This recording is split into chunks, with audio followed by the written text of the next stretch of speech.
And welcome to Hannity, and we're coming to you live from the MGM Grand. We're in beautiful Las Vegas. We're in less than 24 hours. Donald Trump and Hillary Clinton, they will clash in the third and final presidential debate.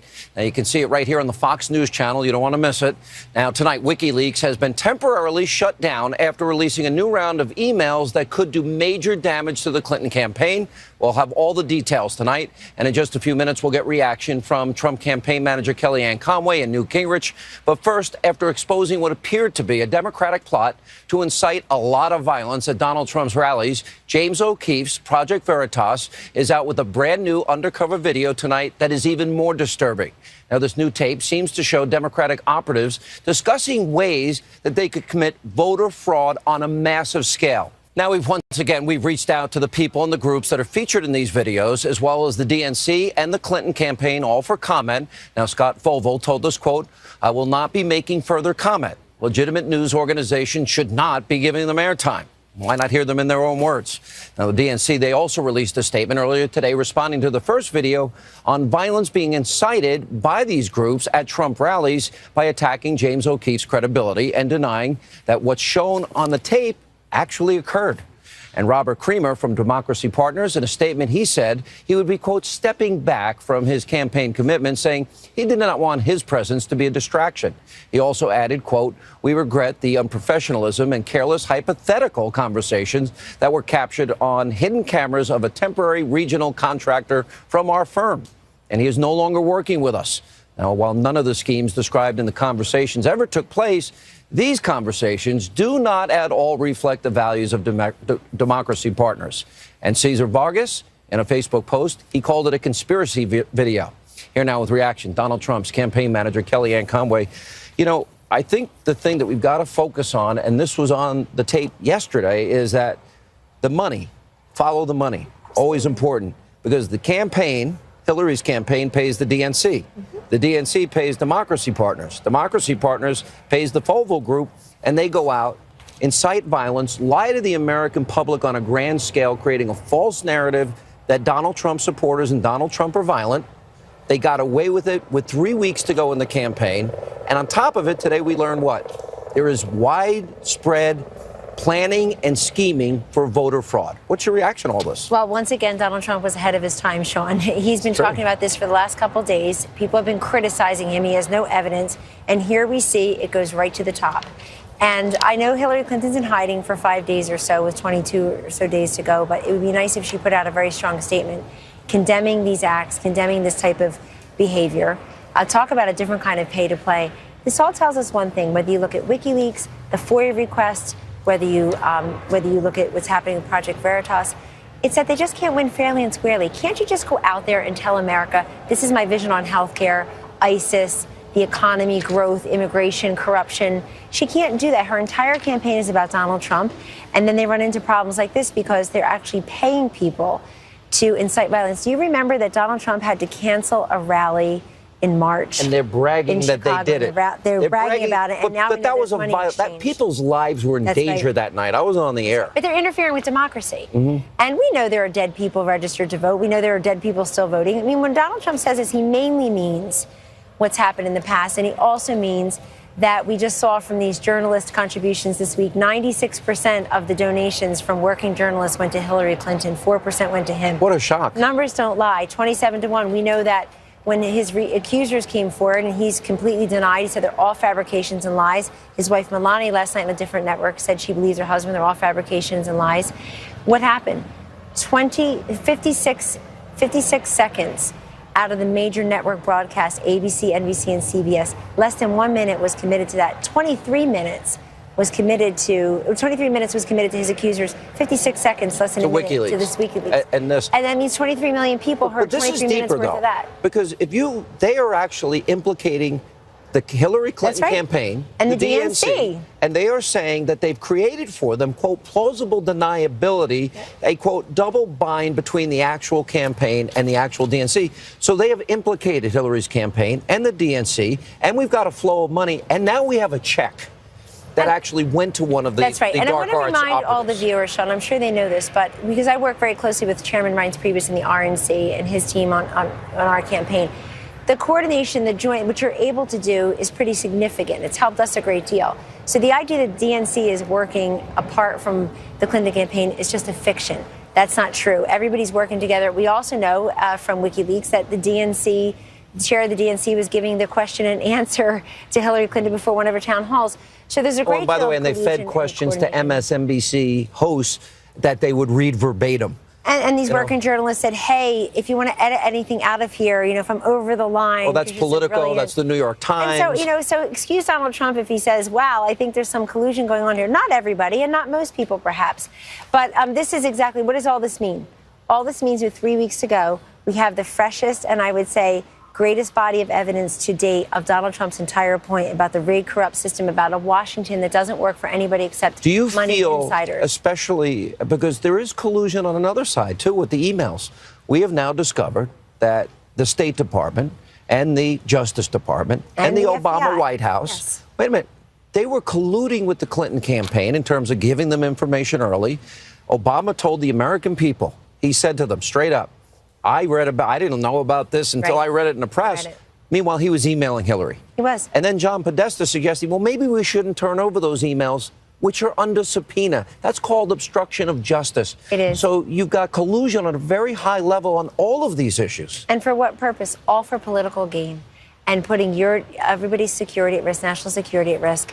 The other thing that's very disappointing in these emails is you find out more of what Hillary Clinton and her senior team thinks of all of us, thinks of the American people. If they're not irredeemable and deplorable, John Podesta said that he wished the San Bernardino shooter's name was Chris Hayes. Chris Hayes. Mean, it's unbelievable. Yeah. And then the other thing she said, she didn't like to use the term, average American. Average American. Yeah. She wasn't comfortable with it. Comfortable By the way, that. She's not comfortable with a lot of things because apparently after 30 years, she's still trying to find her voice. They said, what's her core? What issues will she run on? I'm going to put up on the screen real quick, and I know you got to go. And we'll roll the WikiLeaks, and I'll get into this with Newt Gingrich in the next segment. But these are all the things that have been exposed. John Kerry apparently shut down Julian Assange, and they now cut off his internet access. I say free Julian in the 3 weeks we have. Here's my question as we roll this. Do you think the public can absorb everything with Project Veritas, with WikiLeaks, and fully process it to the point where they understand the deep level of corruption, collusion, and contempt that the Democrats are showing for the American people? I have great faith in the wisdom of the people. Yes, they can distill it. I didn't mean it that way. I mean, do you think they can absorb it in 3 weeks? Yes, I do think so, especially if Donald Trump mentions it tomorrow night in a very cogent fashion. The two I would pick out from your list there that really caught my eye today is the Clinton Foundation. Longer. It is. No, there are footnotes.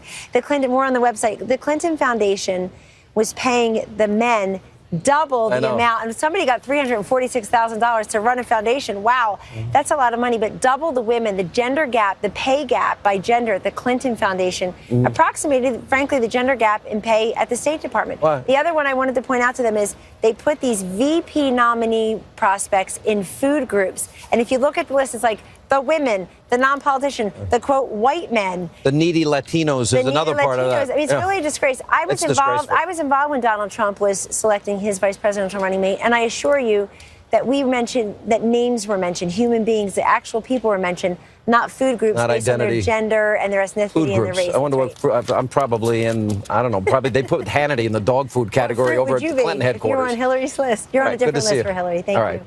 Thank you, Kellyanne. All right, when we come back, more reaction to the undercover Project Veritas video.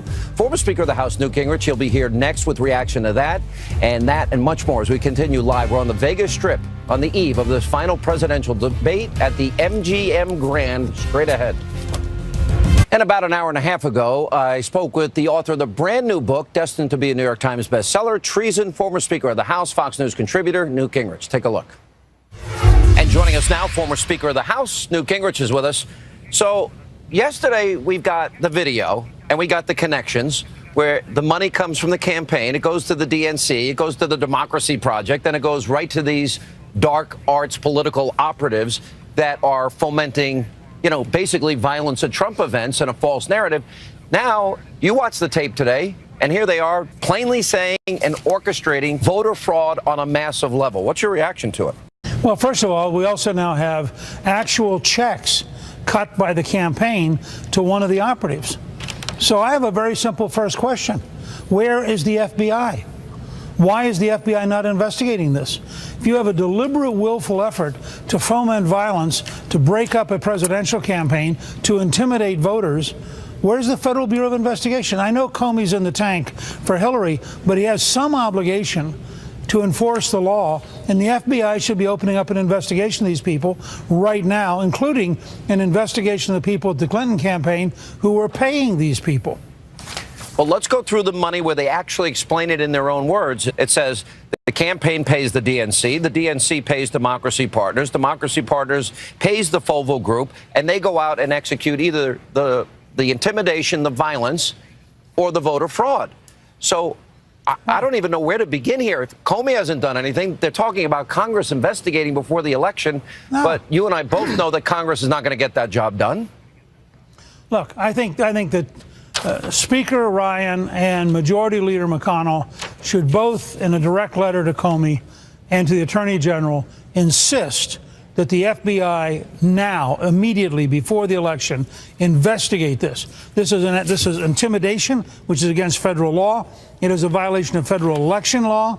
It is a level of collusion between the campaign, the Democratic National Committee, these outside groups. And some of it is clearly for the purpose of engaging in intimidation against rallies and against political activities. Now, it's amazing how fast the Obama administration could get FBI agents to a variety of places that fit their agenda, and how impossible it is to get them to simply enforce the law. But the first demand here should be, this is not about politics. This is not about you and me talking. This is about a fundamental threat to our democracy, and the Federal Bureau of Investigation has an absolute obligation to open up by tomorrow. They should be doing it tomorrow. People should be nagging them tomorrow morning. Where are your agents? When are they going in the field? Who are they going to investigate? I'd like to know, what did Hillary know, when she know it? What did the DNC know, and when did they know it? And what did they know about the payments and what was being done? You know, we've got collusion on a lot of levels here. I mean, you have Hillary Clinton on the email server scandal. She was tipped off by the State Department, tipped off by the Justice Department. We now know that emails were sent back and forth between Hillary and Obama, and we now know Obama lied when he said, "Oh, I learned about it just like you. I learned about it from the press." Well, he didn't learn about it from the press because he was sending emails himself. And then you've got Podesta and other Clinton operatives talking about not sending what was a subpoenaed email between the POTUS, the president, and Secretary Clinton. And I'm thinking, so you got collusion not only in the email scandal, now you're talking about collusion here. Look, this is like a bad update of The Godfather, in which Hillary Clinton is playing the Marlon Brando role. I mean, every time you turn around, this is a conspiracy of crime carried out by a wide range of people who seem to be absolutely oblivious to the law. I mean, they don't even think about the fact they're breaking the law because it doesn't matter to them. And I suspect in the back of their heads, they all assume in the end that Barack Obama will pardon them if anything actually comes down. On the tape yesterday, Foval actually goes into how the operation is set up. Now, this is beyond the money that I just described as it's passed back and forth, but they set it up to allow the DNC and the Clinton campaign, in his words, not mine, plausible deniability in the event that the true nature of the deliberate violence is discovered. The thing that we have to watch is to make sure there's a double blind between the actual campaign, the actual DNC, and what we're doing. The double blind is there so they can have plausible deniability that they heard anything about it. Isn't that an admission that they know about it and they're just protecting them in case they get caught? Of course. Look, a conspiracy to avoid people knowing that there's a conspiracy is still a conspiracy. What this guy is describing to you, and what the flow of money seems to be describing, is that they had a willful and deliberate effort to set out to violate the law, to intimidate American voters, and to do so on behalf of a campaign which was funneling money to them. Now, I don't care how many linkage points there are. If it turns out the campaign was funneling the money, and people clearly understood what they were doing. I mean, you know the campaign was happy the day that there was so much threat of violence that Trump had to abandon his rally in the south side of Chicago. Well, and Hillary actually made a statement about it. They didn't know that. Yeah, and then Hillary makes So a it's statement clear, condemning the violence that her operatives organized, orchestrated, and made happen. And basically everything she was saying about Trump, she was the one that was guilty of. All right, we got to take a break. We'll come back. We'll continue. Go ahead. Yeah, go ahead. No, I was going to say, remember, she is the person who said you have to have a public face and a private face, and the public face felt sad while the private face did it.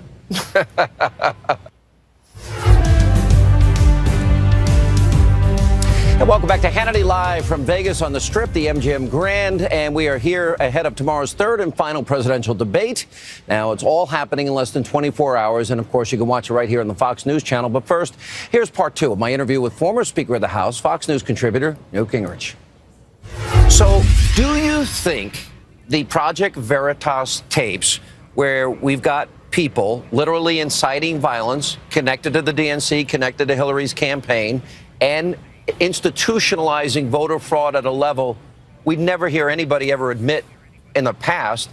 And do you think that, coupled with the WikiLeaks revelations, what impact is this going to have on the race, which is 3 weeks from today? Voters go to the polls. I think all of it wears down on Clinton. I think all of it makes her even less desirable, even more frightening. I mean, if you have people doing this now, can you imagine if she has the power of the presidency, the kind of things she will do, how dangerous she will be to our civil liberties, and how willing she will be to go after people in ways that are very, very, I think, dangerous to the whole survival of the rule of law in this country. So in that sense, I think all of these pieces come together in a way that are just a further reminder of how bad she is, how bad her immediate staff is. I mean, the whole thing that came out this morning where they're saying, well, we really can't support Israel too much because that'll make our left-wing allies really unhappy.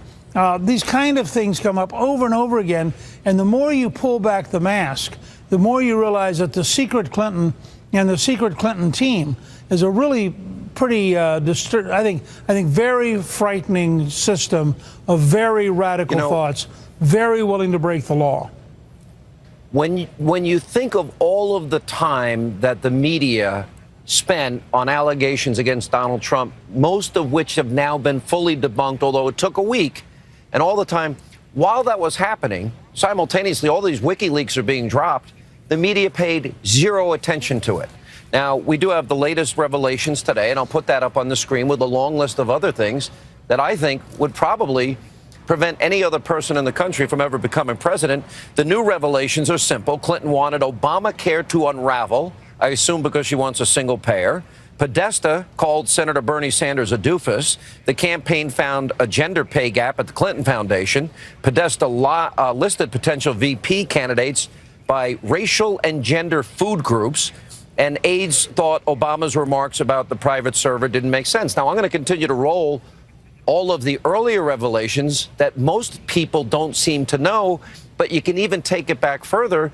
When Debbie Wasserman Schultz was fired, there was racism and sexism and misogyny and anti-Semitism on full display by the Democrats. In other words, the very things they always accuse Republicans of. Look, when you just learned the one thing that you mentioned in passing, the highest paid people in the Clinton Foundation were 3 times as likely to be men rather than women. And just start with that single fact. And yet, where is the elite media? Where is the anger? Where is the outrage that the organization she and her husband controlled paid men dramatically more than it paid women?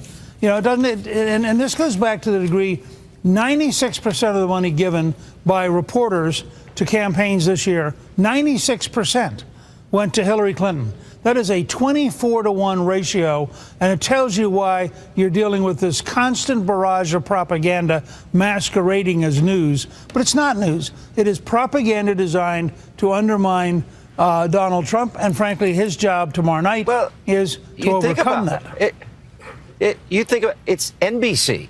Literally, they're fed questions when Hillary's going to be interviewed. It's CNN operatives feeding questions to the Clinton campaign in advance of a town hall. It's the AP that have friendlies that they go to. It's the Atlantic. It's John Harwood at CNBC. It's the LA Times, the New York Times. It's Salon. It's the San Francisco Chronicle. It's, the Boston Globe. Cheryl Atkinson, who used to work at CBS, had an interesting piece that she put out. She calls it Newsgate 2016, I'll read you a small piece of it. She says, independent minds should be concerned about the latest revelations in the news media's unseemly relationships with government and political actors. While there are many responsible journalists working today, inside documents and leaks have exposed serious lapses constituting the most far-reaching scandal our industry has known. It's our very own Newsgate. I think that's I think that's true. That captures pretty well how deep this runs here. And the point Cheryl's making is this is the largest example of total one-sided bias in the history of the American media. And that's why I said earlier today on your radio show, they should seriously consider dropping the term Columbia School of Journalism and replacing it with Columbia School of Propaganda. Just to be honest, we're not talking about news media, we're talking about propaganda. CNN is a propaganda machine. MSNBC is a propaganda machine. What the networks did the night that the Trump tape came out, when they put in 23 minutes on an 11-year-old tape, and the three of them combined put in 57 seconds covering WikiLeaks, that's pure propaganda. It's worthy of Pravda or Izvestia. What do you think of the silencing? What do you think about John Kerry perhaps influencing, the silencing of Julian Assange?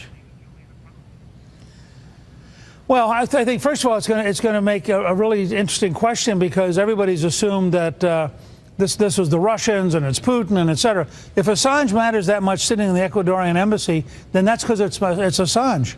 But what you have, and you see this in all the WikiLeaks, you have the Obama administration, including Kerry, including the State Department bureaucrats, including in particular Patrick Kennedy, who ought to be fired today. You have an entire conspiracy to prop up and protect Hillary Clinton, to try to get her to the finish line, no matter how many allegations there are. And you also had, of course, the vice president suggesting that we might launch a cyber attack on Russia in response to a political event. I mean, this stuff is dangerous talk and can get us into a really big problem. But these people in the White House, I mean, Obama and Kerry and Biden are so utterly incompetent about this stuff that they could stumble into a real war if they're not careful, because they don't realize how dangerous this is. Last question. In 3 weeks from today, the people in this country are going to go to the polls. If you had to give your best guess, who's going to win this election? Do you trust the polls out there now? I think the polls are as accurate here as they were in Great Britain, and I think that the conservative populist movement has been winning in Austria, in Italy, in Iceland. I think it won decisively in Britain despite every poll, and I have a hunch that Donald Trump is going to end up as the next president, which will come as an enormous heart attack-giving shock to the left. Fox News projects Donald Trump the 45th president. Yeah. I have to tell your audience. Go ahead. I'm at the Reagan Library. 45 minutes from where your radio career began at Santa Barbara. That's correct. And a story, that was, by the way, a story none of your audience knows. 30 years ago. 30 years ago. And you're going to be at the Nixon Library tomorrow night if people want to go out and see you. Mr. Speaker, thanks for being with us. Congrats on the success of the new book.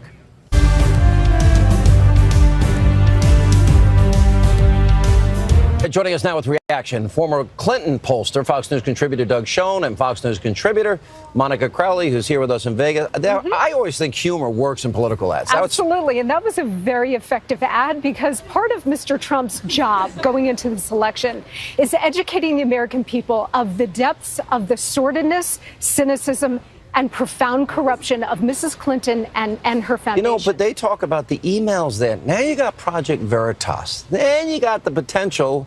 Remember, the National Enquirer got a lot of other things right in the past. I'm not going to go there. But it's hanging out there.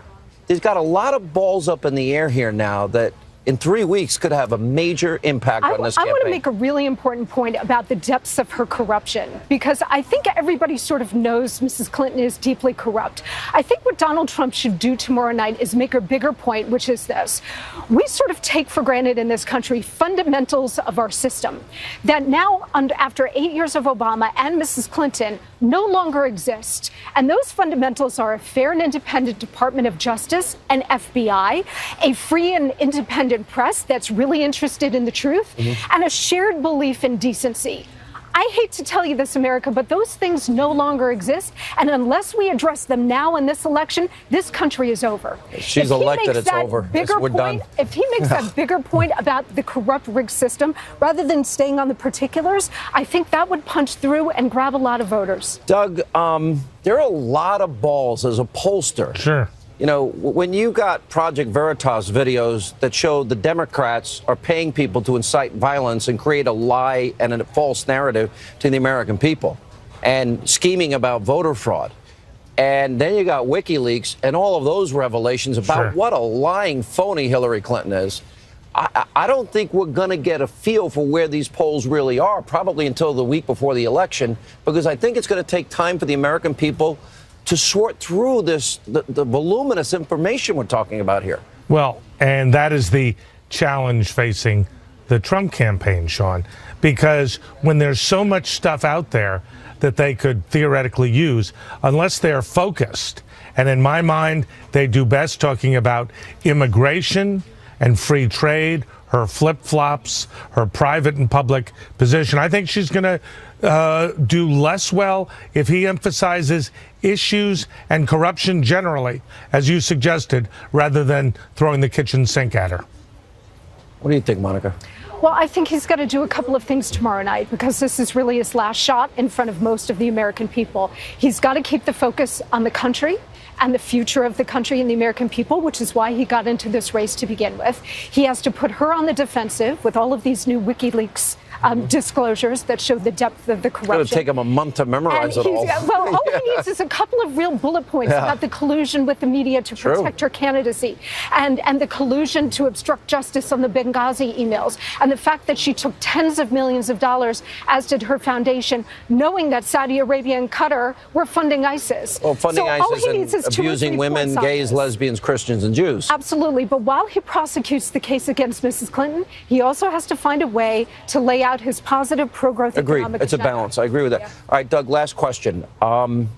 You would not want to be managing Clinton's campaign having all of this coming out now, would you?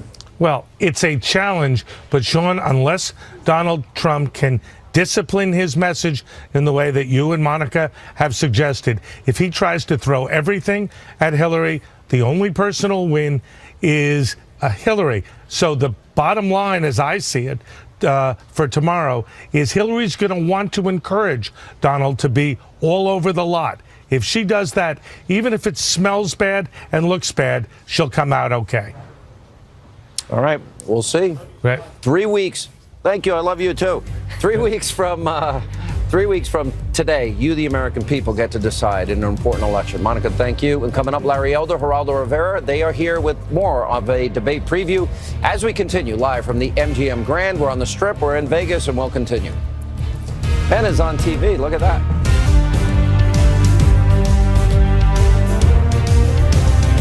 Welcome back to Hannity, broadcasting live from the Vegas Strip, the beautiful MGM Grand in Las Vegas. Of course, previewing tomorrow night's big debate. Joining us now, Salem, nationally syndicated radio talk show host Larry Elder.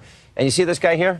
Fox News senior correspondent Geraldo Rivera. Undecided, last undecided man in America. That's right. Last You're sitting here telling me, Larry, he's undecided. What is up with you? I'll get around to it. I'll get around to it. What do you mean? You really are totally undecided. What is? Well, you know, I always held out hope on the immigration issue that he would lighten up. And really, that is my litmus. He did. He did, and then he didn't, and then I'm not sure, and I want to talk to him. Okay, he's going to get rid of criminal aliens. He's going to build a wall. What's wrong with that? Get rid of MS-13. Leave Juan and Maria, the apricot pickers. Okay, but excuse Secure me. the borders, stop catch and release, stop sanctuary cities. That's what it is. And he stopped this talk about deportation police a long time ago. Well, which I would imagine would have been the real thing that you wanted. Do you want to go down the road of immigration or my vote, or do you want to talk about the? I want to know. Do you want Hillary's altered email? Open hemispheric 600 million people potentially coming in here? I don't. And taking your job? I don't. It's still the economy. My job's hanging in the balance anyway. Yeah. It's still the economy. You're reading the New York Times, huh? Right. Exactly. Hillary wants to be the third term for Obama. She doesn't have any criticism whatsoever of anything Obama has done economically. Nothing about taxes. Nothing about his stimulus program. Do you agree, Larry? March towards single payer. She wants everything he wants to do. For the two-thirds of the American people say we're on the wrong track. For the first time, I come here and have something I can agree with you both about, and it is the fact that there was the State Department official, Patrick Hannity, who did request of the FBI agent that the classification be changed from secret to unclassified. What about the violence? And he's doing well so far. If you do that, the allegation is. What about the violence? Then I will allow the FBI a bigger presence in the Baghdad. What about Iraq. the violence in the project? I'm so glad you brought that up. I was right here, sitting, not here in Vegas, but we were in New York, and I said to you when we watched that rally and the interruption of the rally by the violence in Chicago, I said, those are professional agitators. I said it on the air. Look it up. You know who paid them? Hillary Clinton's campaign. Well, I don't know. I don't know who paid them. On tape, they say the DNC. The campaign paid the DNC, that paid the Democracy Group, that paid the agitators. You will trace if people probe who actually knew. They talked about plausible deniability for Hillary Clinton. But there was no doubt that they were professional agitators. And what about the voter fraud? Does that bother you, Larry? Well, of course it. Come on, that voter fraud. I mean, you know who believes? Such a canard. Do you know who believes that the 2004? Don't you believe in the American system? Hold on, Geraldo. Do you know who believes the 2004 election? Yes or no? Do you believe in the American? You know who believes the 2004 election was stolen? John Kerry. John Kerry still bitches about the election being stolen from Hillary Clinton. Are you talking about 2000? 2004. What about 2000 in Florida with the hanging and all that? Hillary Clinton in the WikiLeaks, they thought that Obama had election fraud in Iowa and caucus states. Voters for the caucus state. I think WikiLeaks has been a big bust. So when they complain about Hillary, one thing in private, another in public. Was there a quid or was there not a quid? When they complain about voter fraud, it's legitimate. When we come back, they're going to go 3 rounds straight ahead, live at the MGM in Vegas. It's fight night on Hannity. Straight ahead. Geraldo Rivera. Anyway, welcome back. Tomorrow night, Hillary Clinton and Donald Trump face off for the final presidential debate. Fox's own Chris Wallace will be the moderator. In case you haven't seen his picture in the corner for the last week, but you don't want to miss it. He's going to do a great job. That's tomorrow night, 9 o'clock, right here, Eastern, for complete coverage. And then right after, we'll be starting midnight at Eastern. And, of course, 9 o'clock here on the West Coast for the post-debate reaction. Thank you for being with us from the MGM Grand, Vegas. We'll see you tomorrow night.